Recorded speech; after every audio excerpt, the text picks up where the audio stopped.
Olá, pessoal.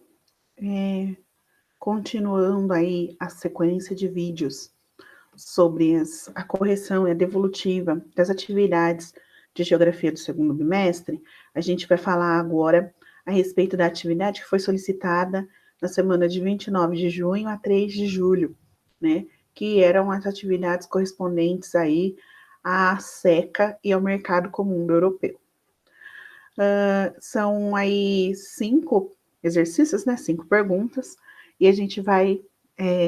Eu vou deixar para vocês aqui o que eu esperava de resposta, tentando mostrar também em que parte do texto isso está implementado, né? Lembrando que o texto aí discutido nesse período foi a construção da União Europeia. Então, a gente tem aqui, né? Em relação à primeira questão, em relação à SECA, responda. A.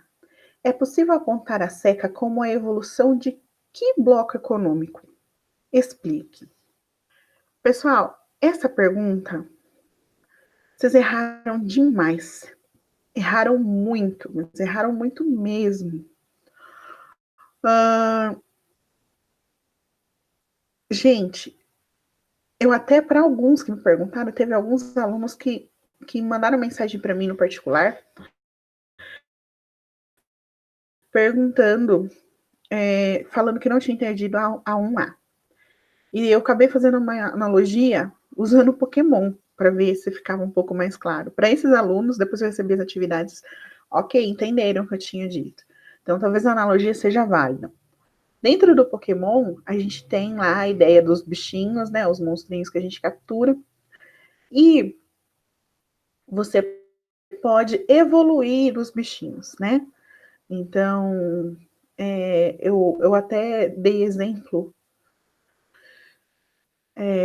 acho que usando o Charmander, né? O Charmander, se você captura o Charmander, depois você evolui o Charmander, dá um Charmander, depois você evolui o Charmander de novo, dá um Charizard. É a sequência de evolução. O que a gente, no Pokémon a gente entende o quê? A gente tem um Pokémon mais simples, que eu posso transformá-lo num Pokémon, sei lá, mais complexo, vamos dizer assim. E aqui, então, eu queria, a pergunta era, dá para falar que a SECA é evolução de algum outro bloco que existia antes da SECA existir? É a mesma coisa de eu perguntar, o Charmander o Charizard é a evolução de qual Pokémon inicial? Né? O Raichu é a evolução de qual Pokémon inicial? É lá do Pikachu, e assim por diante. Então, aqui vocês tinham que falar para mim o que existia antes de existir a SECA. Então, a resposta esperada aqui é qual? Vou repetir a pergunta. É possível apontar a SECA como a evolução de que bloco econômico? Explique. A SECA é a evolução da Benelux, gente. SECA, segundo bloco econômico que surge na Europa, entre os países europeus, mas ela surge depois do surgimento da Benelux, do Benelux. Então, a SECA é a evolução do Benelux. Um monte de gente escreveu que é a evolução da União Europeia. Gente, como é que a SECA, que é uma coisa que surgiu antes, vai ser a evolução da União Europeia?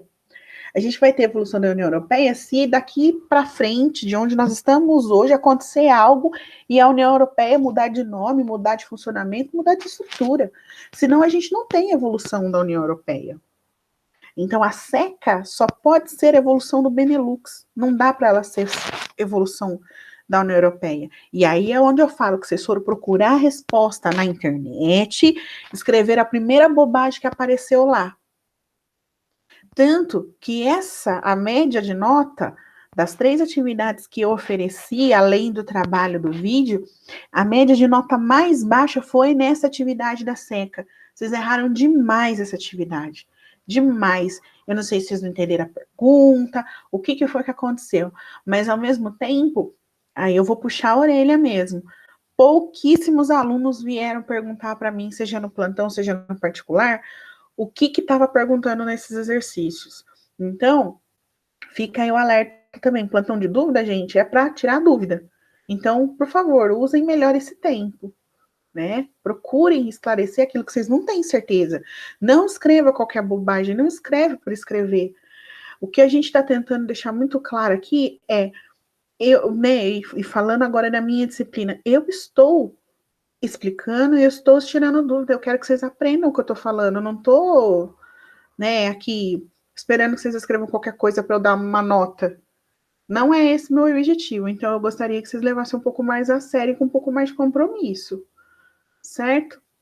Então, evolução seria a evolução do Benelux, por quê? Porque o Benelux foi o primeiro bloco econômico e a SECA é um bloco que surge depois, com algumas características do Benelux e tentando aprimorar, né, outros aspectos. Então, é o Benelux repetido, igualzinho? Não. É a ideia do Benelux com outras características que a gente vai ver também de acordo aí com os exercícios, tá? Vou até olhar aqui.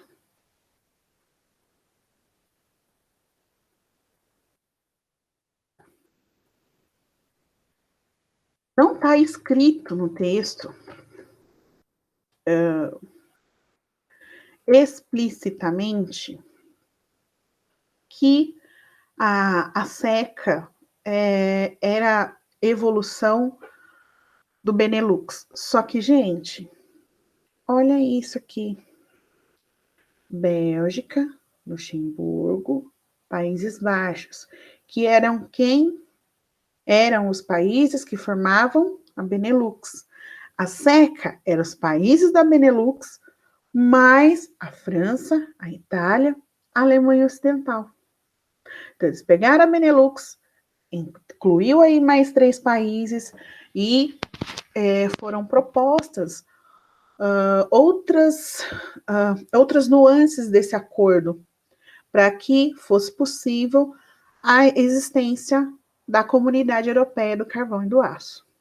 Ok? Então não está explícito, mas dá para deduzir pelo que está escrito no texto. B. Em que produtos estava baseada essa união aduaneira? Então, assim, a gente já sabe, o Benelux já era uma união aduaneira, né? E a gente tem aqui, na SECA, continua existindo essa união aduaneira, que é um dos níveis de integração do bloco econômico, que tem um outro exercício sobre isso, né? E eles elencaram alguns produtos que fariam parte exclusivamente do acordo da União Aduaneira, né? E aí o exercício pede para que a gente então liste quais são esses produtos. Gente, olha o nome do bloco econômico, Comunidade Europeia do Carvão e do Aço. Então, quais são os produtos, né, gente? O carvão mineral, o aço, o minério de ferro e o ferro velho, que por acaso está aqui no texto, ó. União Aduaneira do Carvão Mineral, do Aço, do Minério de Ferro e do Ferro Velho. Carvão mineral e minério de ferro são matérias-primas para o aço. O carvão mineral também tem a função de ser uma importante fonte de energia, um combustível fóssil.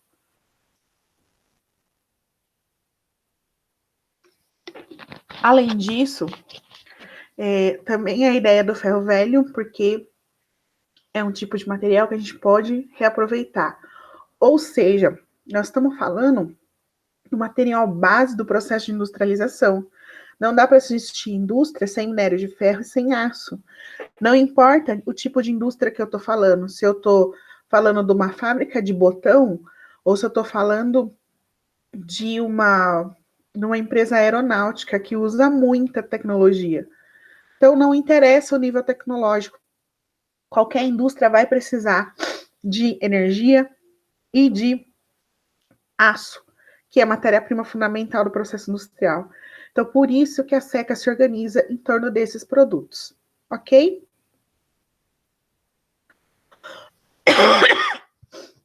Desculpa, gente.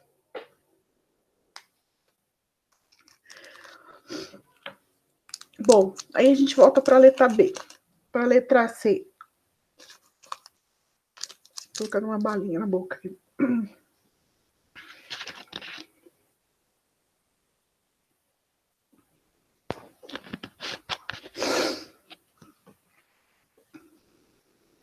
Então, C. Qual foi o legado fundamental desse bloco? Aqui eu sei que deu problema com essa palavra legado. Nem todo mundo conhecia o seu significado. Aí, pessoal, entra uma coisa, um exercício que já era para vocês estarem habituados a fazer. Porque aqui não é conceito geográfico, é língua portuguesa. É conhecer vocabulário, coisa que vocês precisam adquirir. Em discurso que vocês já estão cansados de ouvir a professora de geografia falar.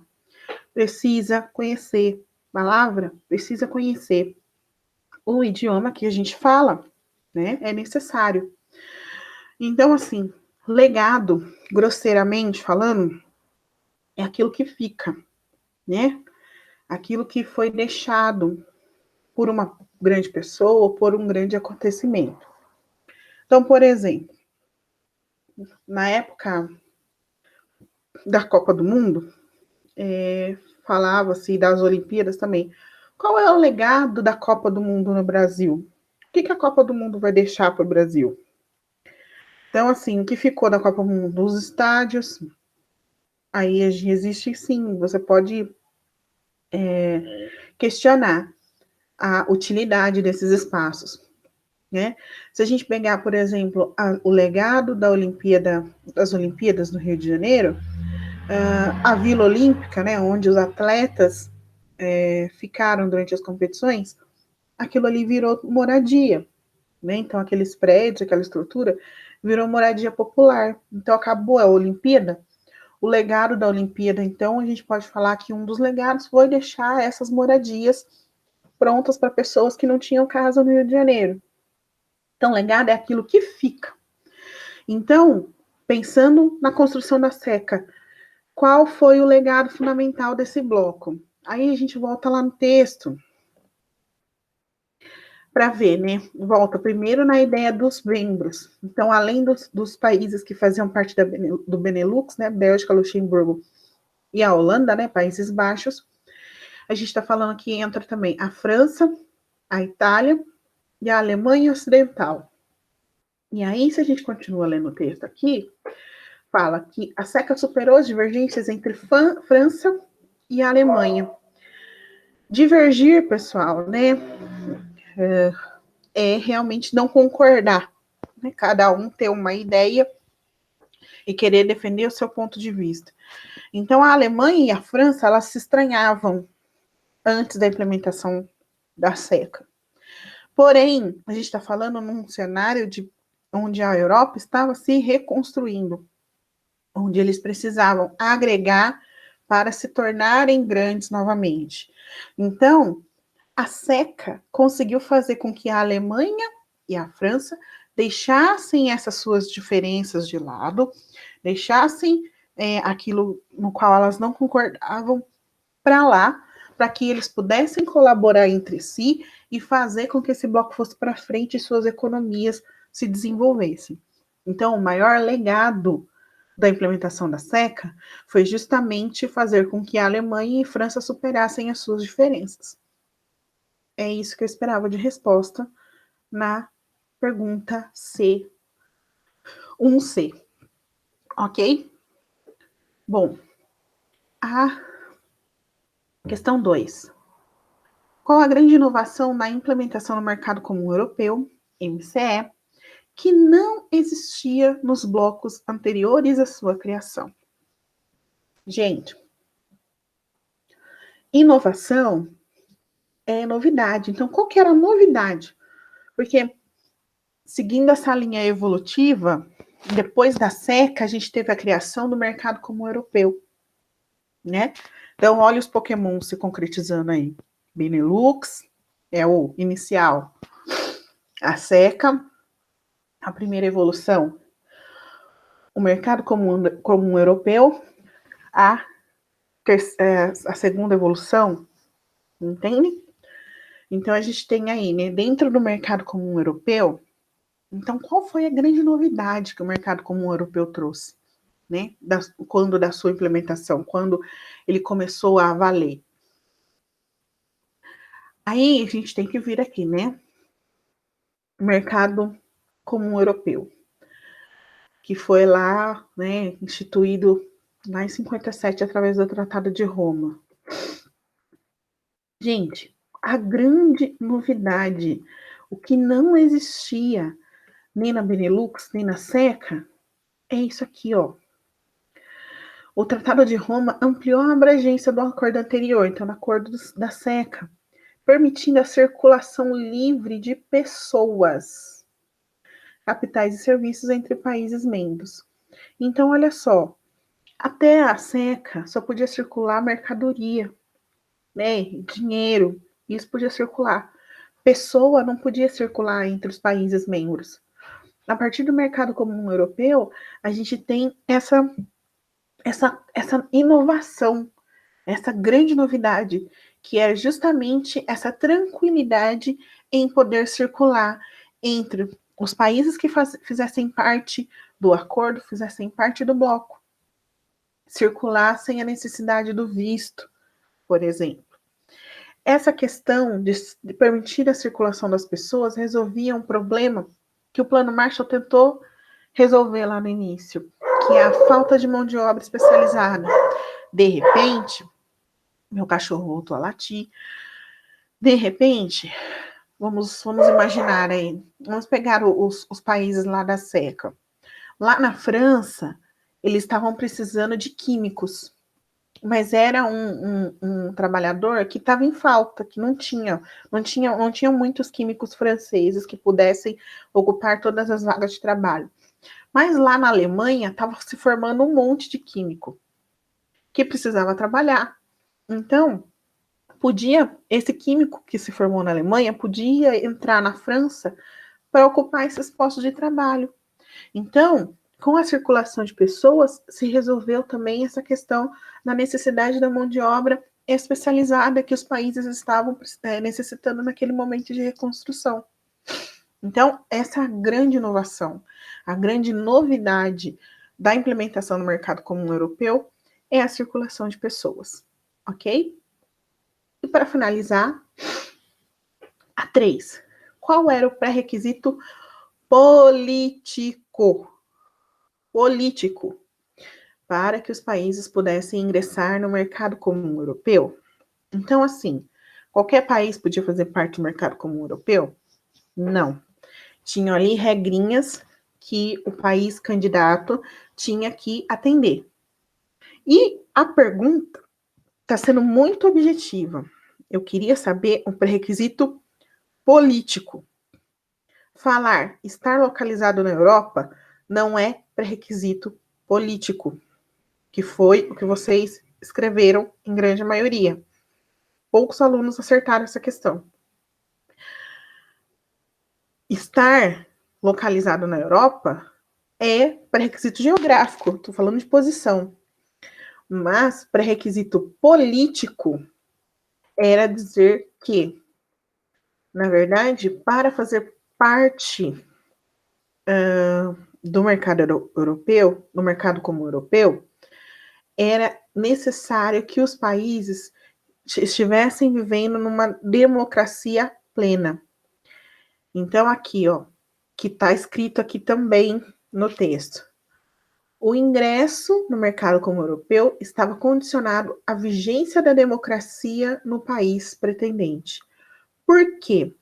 Porque no período da constituição do mercado comum europeu, o Tratado de Roma é lá de 1957, mas com o passar dos anos, os países foram se candidatando, querendo fazer parte daquele bloco.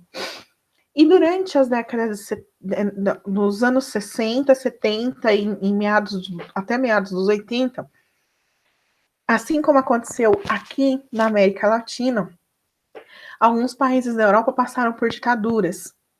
Então, os países que viviam sob ditaduras militares não eram aceitos no mercado comum europeu. Exemplos muito marcantes foi o caso da Espanha e de Portugal, que viveram ditaduras muito duras, né, durante esse período, e enquanto eles não passaram pelo processo de redemocratização, e a gente está falando de meados dos anos 80, né, 85, 86, que acabou a ditadura, voltou a ser democracia, e essa instabilidade política foi resolvida, só aí que esses países puderam ingressar no mercado comum europeu. Enquanto estavam sob ditaduras, eles não foram aceitos, eram proibidos de fazer parte do bloco. Então, politicamente, era necessário viver uma democracia. Não podiam estar sob ditaduras. Era isso que eu esperava de resposta no exercício 3, tá certo? Estar localizado na Europa não é pré-requisito político, é pré-requisito geográfico, ok? Então, prestem atenção, pessoal, no que a pergunta está pedindo. E a leitura, como alguém está corrigindo, é que vocês não leram adequadamente o exercício. Não prestaram atenção nesse terminho político que estava colocado na questão. Tá certo? Bom, gente, assim como aconteceu no exercício anterior, aqui também teve resposta retirada da internet, coisa que estava no texto, que era só vocês olharem ali que vocês teriam a resposta. Então, eu vou reforçar. Pela madrugada, leia o texto que eu forneço. Eu não vou perguntar coisa que não está no texto, a não ser que eu peça para vocês pesquisarem algo. Fora isso, tá lá no texto as respostas que vocês precisam. Porque senão não tinha por que eu ficar dando texto, né, povo? Para vocês lerem. Tendo em vista ainda que eu dou uma semana para vocês lerem texto. Então, eu acho que vocês têm que tomar um pouco mais de cuidado e prestar um pouco mais de atenção nos materiais que estão sendo fornecidos para vocês. Tá certo? Bom, é isso. A gente encerra aqui a devolutiva da segunda atividade e a gente se vê no próximo vídeo para falar da terceira atividade do bimestre, ok? Até mais, gente.